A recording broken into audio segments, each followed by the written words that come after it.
Why have the massive numbers of mankind followed primarily three teachers, Buddha, Christ, and Mohammed, as opposed to the many other teachers who've lived here during the past, say, 4,000 years?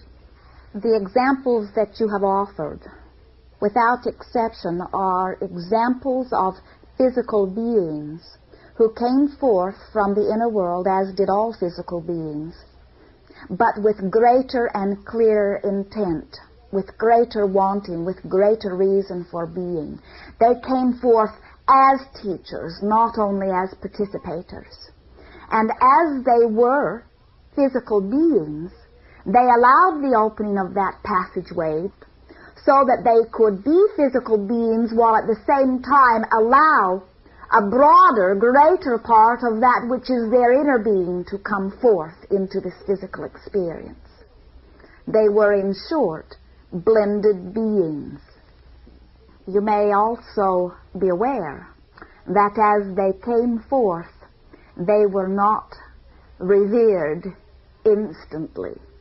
In fact, in each of those cases, they were not really revered until long after they were no longer physical beings. It is always difficult for those who are physical to accept that which is new. It is easier to hold fast to the old thought. It is our absolute knowing that if those great leaders, any one of them, were to come forth expressing clearly their knowing in this time, that they would not be heard, that there would be great insistence on the part of those physical beings who are now in power in the various parts of the world, wanting to hold to different thoughts, whether it is the thought of Christ or the thought of Buddha or the thought of Mohammed or the thought of another great leader. They would rather hold to those thoughts of old than to experience and accept that which is now. I have a question that I've kind of concerned myself with since my childhood. As teachers like Moses, Buddha, Christ, Mohammed went off to themselves and, as we understand, made direct contact with the divine being and received these messages, I never could understand why their messages were not all the same, since I thought they were reaching the same supreme being and being informed. Could you respond to that? There are a number of reasons for that. The most important reason is because they were not all asking the same questions. They were not all at the same point of wanting. They were not all at the same point of understanding. They were not all at the same point of experience. They were at different times in history, in different places upon the world. And they were making contact or communicating with those who were at different points of wanting and at different points of understanding. Thank you. That was very good. There was Mohammed, let's say, 1,500 years ago, and Jesus 2,000 years ago, and Buddha 2,500 years ago, and then Moses centuries before that, who went to themselves and received the information that started these major religious movements that exist today.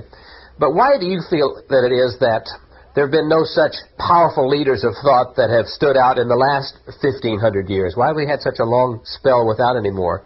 They are not allowed by those physical beings who are here to receive them. And why is that?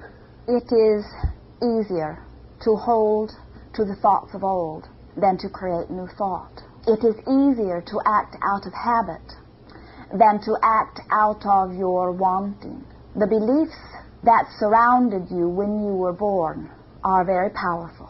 And it takes a very strong being to live surrounded by beliefs and still allow the knowing that comes forth from within to guide. Most are not strong enough. They allow the pressure of the group that surrounds, the pressure of the beliefs that abound, to keep them from doing the very thing that they intended to do as they came forth. The people, the adults, the people who are older than them, had more experience. The tendency is to look toward them for guidance and leadership. And then, granted, yes, this inner voice is speaking. But how much can a person actually learn from that personal inner voice without any guidance from those who have had physical experience that are here when we're here?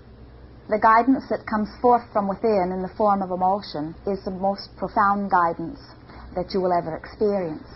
It is much more emphatic, much more precise, much more deliberate, and much more appropriate than any set of rules that you might gather or any set of conversation that you might gather from anyone else who experiences, because they do not see through your eyes.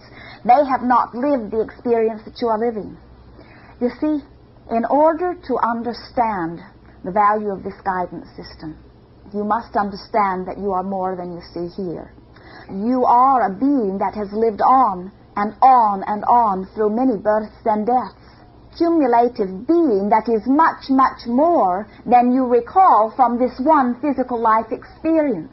And when you accept that, then you may begin to accept that that broader part of you, that older, wiser you, that you that is connected to all that is, has the ability to offer you in any moment emotion or even clear, lucid thought to assist you in knowing the appropriateness of any thought, word, or action in the moment.